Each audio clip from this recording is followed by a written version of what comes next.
We provide you the platform to turn your dreams into reality. Give wings to your aspirations with KR Mangalam University. Congress नेता सुरेंद्र राजपूत ने प्रधानमंत्री नरेंद्र मोदी पर निशाना साधते हुए कहा कि पाकिस्तान के खिलाफ निर्णायक कार्रवाई ट्रंप के दबाव में रोकी गई थी। उन्होंने पूछा कि जब सेना ने पाकिस्तान को घुटनों पर ला दिया था तब पीओके और बलूचिस्तान को क्यों नहीं आजाद कराया गया। उन्होंने बीजेपी सांसद निशिकांत दुबे पर भी तीखा हमला किया और उनके बयानों को नीचतापूर्ण बताया।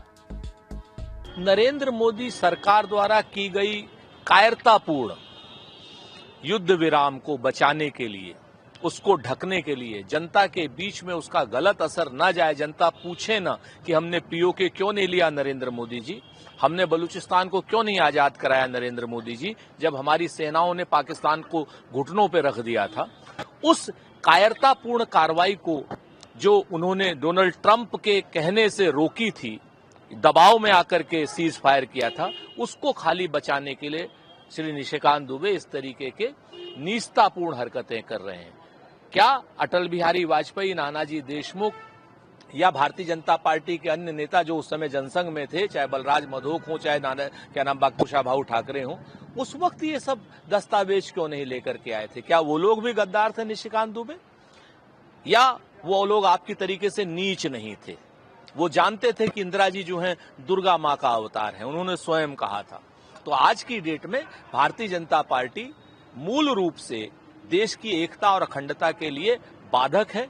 विशेष रूप से जब तक निशिकांत दुबे जैसे इनके सांसद रहेंगे, जो लोग ये कहते हैं कि देश में गृह युद्ध चल रहा है, जो लोग ये कहते हैं कि देश में धार्मिक युद्ध चल रहा है, ऐसे सांसदों की जगह तो जेल में होनी चाहिए। लेकिन दुर्भाग्य है कि ऐसे सांसद भाजपा में पाए जाते। इमरजेंसी का चैप्टर अब बहुत दूर जा चुका है। कांग्रेस इस पर माफी मांग चुकी है। इमरजेंसी को लेकर के अब जनता में कोई विरोध का भाव नहीं है।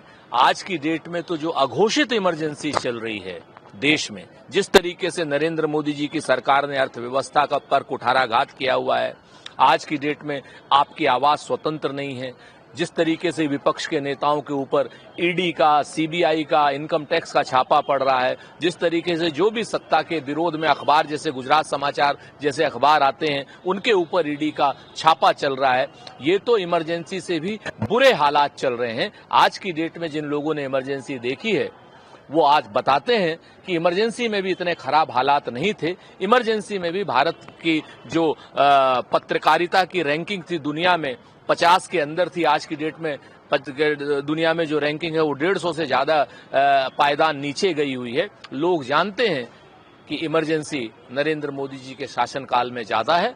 लोग 25 और 26 जून को इन्हीं की इमरजेंसी के विरोध में बाहर निकलेंगे, ऐसा हमारा पूर्ण विश्वास है।